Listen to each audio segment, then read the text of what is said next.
Wow ನೋಡಿ ಎಷ್ಟು ಮಸ್ತಾಗಿ ಬಂದಿದೆ. ತುಂಬಾ ಕ್ರಿಸ್ಪಿಯಾಗಿ ಬರುತ್ತೆ. ಈ ಬ್ರೇಕ್ಫಾಸ್ಟ್ ರೆಸಿಪಿನ ನೀವು ಆಲೂಗಡ್ಡೆನ ಬಳಸಿ ಮಾಡ್ಕೋಬೋದು. ಮತ್ತು 1 ತಿಂಗಳಾಗೋ ಥರ ಇದನ್ನು ನೀವು ಸ್ಟೋರ್ ಮಾಡಿ ಇಟ್ಕೋಬೋದು.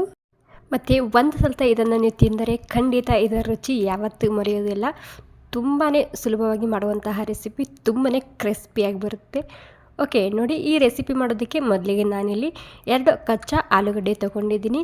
ಇವಾಗ ಈ ಸಣ್ಣ ಗ್ರೇಟರ್ ಇರುತ್ತೆ ನೋಡಿ, ಇದರಲ್ಲಿಂದ ನಾನು ತುರ್ಕೊತಿದ್ದೀನಿ. ದಪ್ಪ ದಪ್ಪ ತುರ್ಕೋಬಾರ್ದು, ಸಣ್ಣದಾಗಿ ತುರ್ಕೊಳ್ಳಿ. ಓಕೆ ನೋಡಿ, ನಾನು ತುರ್ಕೊಂಡಾಗಿದೆ ಇವಾಗ ಆಲೂಗಡ್ಡೆ 2. ಇವಾಗ ಇದರಲ್ಲಿ ಅರ್ಧ ಕಪ್ ಆಗುವಷ್ಟು ಚಿರೋಟೆ ರವೆ ಹಾಕ್ಕೊತಿದ್ದೀನಿ. ನೀವು ಇಲ್ಲಿ ದಪ್ಪ ರವೆ ಕೂಡ ಹಾಕೋಬೋದು, ಅಂದರೆ ಉಪ್ಪಿಟ್ಟು ರವೆ ಕೂಡ ಹಾಕೋಬೋದು. ಸುಮಾರು ಅರ್ಧ ಕಪ್ ಆಗುವಷ್ಟು ಹಾಕಿದ್ದೀನಿ. ಮತ್ತು ಅದೇ ಕಪ್ಪಿಲೆ ಅರ್ಧ ಕಪ್ ಆಗುವಷ್ಟು ಕಡಲೆ ಹಿಟ್ಟು ಹಾಕ್ಕೊತಿದ್ದೀನಿ, ಅಂದರೆ ಬೇಸನ್ ಹಿಟ್ಟು ಹಾಕ್ಕೊತಿದ್ದೀನಿ. ನೀವು ಇದು ಕೇವಲ ರವೆ ಹಾಕ್ಕೊಂಡು ಕೂಡ ಮಾಡ್ಕೋಬೋದು. ಇವಾಗ ಇದರಲ್ಲಿ ಅರ್ಧ ಚಮಚ ಆಗುವಷ್ಟು ಅಜ್ವೈನ್ ಹಾಕ್ಕೊತಿದ್ದೀನಿ. ಅಜ್ವೈನ್ ಮಿಸ್ ಮಾಡದೆ ಹಾಕಿ, ತುಂಬಾ ಸರಿಯಾಗಿ ಬರುತ್ತೆ ಇದ್ರ ಟೇಸ್ಟು. ಮತ್ತು ಖಾರಕ್ಕೆ ಎಷ್ಟು ಬೇಕಷ್ಟು ಹಸಿಮೆಣಸಿನ್ಕಾಯಿ ಮತ್ತು ತುರ್ಕೊಂಡು ಹಸಿ ಶುಂಠಿ ಹಾಕ್ಕೊತಿದ್ದೀನಿ ಒಂದು ಸ್ವಲ್ಪನೇ. ಮತ್ತು 1 ಚಮಚ ಆಗುವಷ್ಟು ರೆಡ್ ಚಿಲ್ಲಿ ಫ್ಲೇಕ್ಸ್ ಹಾಕ್ಕೊತಿದ್ದೀನಿ. ಮತ್ತು ಅರ್ಧ ಚಮಚ ಆಗುವಷ್ಟು ಗರಂ ಮಸಾಲ ಹಾಕ್ಕೊತಿದ್ದೀನಿ. ಮತ್ತು ನಿಮಗೆ ಜಾಸ್ತಿ ಖಾರ ಬೇಕಂದ್ಕೊಂಡ್ರೆ ಒಂದು ಸ್ವಲ್ಪನೇ ನೀವು ಇಲ್ಲಿ ರೆಡ್ ಖಾರದ ಪುಡಿ ಕೂಡ ಹಾಕ್ಕೋಬೋದು. ಇವಾಗ ರುಚಿಗೆ ತಕ್ಕಷ್ಟು ಉಪ್ಪು ಹಾಕ್ಕೊತಿದ್ದೀನಿ. ಮತ್ತು ಇವಾಗ ಒಂದು ಅರ್ಧ ಚಮಚ ಆಗುವಷ್ಟು ಡ್ರೈ ಮ್ಯಾಂಗೋ ಪೌಡರ್ ಹಾಕ್ಕೊತಿದ್ದೀನಿ. ಇದು ಇಲ್ಲ ಅನ್ನೋದಾದರೆ ನೀವು ಇಲ್ಲಿ ಚಾಟ್ ಮಸಾಲ ಕೂಡ ಹಾಕೋಬೋದು. ಇವೆರಡರಲ್ಲಿ ಒಂದು ಹಾಕ್ಕೊಳ್ಳಿ ಯಾವುದಾದ್ರೂ. ಮತ್ತು ಸಣ್ಣದಾಗಿ ಕಟ್ ಮಾಡ್ಕೊಂಡಿದ್ದಂತಹ ಕೊತ್ತಂಬರಿ ಸೊಪ್ಪು ಹಾಕ್ಕೊತಿದ್ದೀನಿ. ಓಕೆ, ಇವಾಗ ಎಲ್ಲ ಸೇರಿಸಿ ಒಂದು ಸ್ವಲ್ಪ ಮಿಕ್ಸ್ ಮಾಡ್ಕೊತಿದ್ದೀನಿ. ಸಣ್ಣ ಕಪ್ ಆದರೆ 1 ಕಪ್ ಹಾಕ್ಕೊಳ್ಳಿ. 1 ಕಪ್ ರವೆ ಮತ್ತು 1 ಕಪ್ ಆಗೋಷ್ಟು ಬೇಸನ್ ಹಿಟ್ಟು ಹಾಕ್ಕೊಂಡು ಮಿಕ್ಸ್ ಮಾಡ್ಕೊಳ್ಳಿ. ತುಂಬಾ ಕ್ರಿಸ್ಪಿಯಾಗಿ ಬರುತ್ತೆ. ಸೊ ಒಂದು ಸ್ವಲ್ಪ ಖಂಡಿತ ಟ್ರೈ ಮಾಡಿ ನೋಡಿ, ಮತ್ತೆ ಮಾಡ್ತೀರಾ. ಓಕೆ, ಇವಾಗ ಎಲ್ಲ ಮಿಕ್ಸ್ ಮಾಡ್ಕೊಂಡಾದಮೇಲೆ ನಾನಿಲ್ಲಿ ನೀರು ಹಾಕ್ಕೊತಿದ್ದೀನಿ. 1 ಕಪ್ ಆಗೋಷ್ಟು ನೀರು ತೊಗೊಂಡಿದ್ದೀನಿ ಮೊದಲಿಗೆ. ಇವಾಗ 1 ಕಪ್ ಒಮ್ಮೆನೇ ಹಾಕಬಾರ್ದಿಲ್ಲಿ. ಈ 1 ಕಪ್ನಲ್ಲಿ ನಾನು ಒಂದು 3ರಿಂದ 4 ಸಲ ಹಾಕ್ಕೊಂಡು ಮಿಕ್ಸ್ ಮಾಡ್ಕೊತಿದ್ದೀನಿ. ಅಂದರೆ ಸ್ವಲ್ಪನೇ ಹಾಕ್ಕೊಂಡು ಇದನ್ನು ಕಲಿಸ್ಕೊಳ್ಬೇಕಾಗುತ್ತೆ. ಓಕೆ ನೋಡಿ, ಒಂದು 2-3 ಸಲ ಹಾಕ್ಕೊಂಡು ನಾನು ಮಿಕ್ಸ್ ಮಾಡ್ಕೊತಿದ್ದೀನಿ.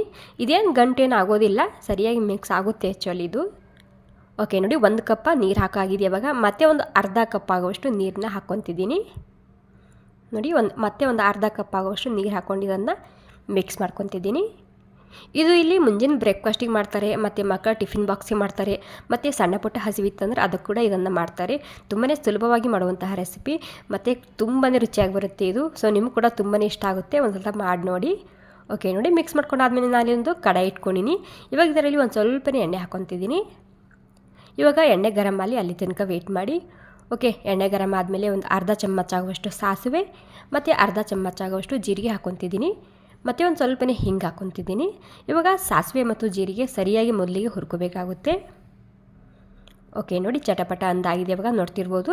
ಇವಾಗ ಇದರಲ್ಲಿ ನಾವು ಮಿಕ್ಸ್ ಮಾಡ್ಕೊಂಡು ಇಟ್ಕೊಂಡಿದ್ವಲ್ಲ ಇವಾಗ ಹಿಟ್ಟು, ಅದನ್ನು ಹಾಕ್ಕೊತಿದ್ದೀನಿ. ಓಕೆ ನೋಡಿ, ಕೈ ಆಡಿಸ್ತಾನೆ ಇರಬೇಕು ನೀವು, ಇಲ್ಲಿ ಬಿಟ್ಟು ಬಿಡೋದೆ ಗಂಟಾಗುತ್ತೆ. ಇಲ್ಲಿ ಎಲ್ಲನೂ ಸೇರಿಸಿ ಕೈ ಆಡ್ಸ್ಕೊತ ಇದನ್ನು ಮಿಕ್ಸ್ ಮಾಡ್ಕೋಬೇಕಾಗುತ್ತೆ. ಸುಮಾರು ಒಂದು 3ರಿಂದ 4 ನಿಮಿಷ ಟೈಮ್ ಹಿಡಿಯುತ್ತೆ, ಅಷ್ಟೇ, ಜಾಸ್ತಿ ಹಿಡಿಯೋದಿಲ್ಲ.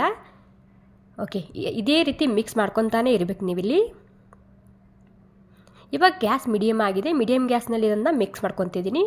ಜಾಸ್ತಿ ಟೈಮ್ ಹಿಡಿಯೋದಿಲ್ಲ, ಜಸ್ಟ್ 3-4 ನಿಮಿಷ ಆದಮೇಲೆ ಈ ರೀತಿ ಆಗುತ್ತೆ ಅದು. ಓಕೆ ನೋಡಿ, ಒಂದು 3-4 ನಿಮಿಷ ಆಗಿದೆ. ಇವಾಗ ಒಂದಾಗ್ತಿದೆ, ಎಲ್ಲನೂ ಸೇರಿಸಿ ನೋಡ್ತಿರ್ಬೋದು.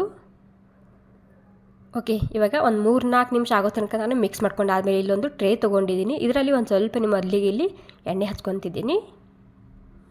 ಎಣ್ಣೆ ಹಚ್ಕೊಂಡು ಈ ಹಿಟ್ಟನ್ನ ಹಾಕ್ಕೊತಿದ್ದೀನಿ.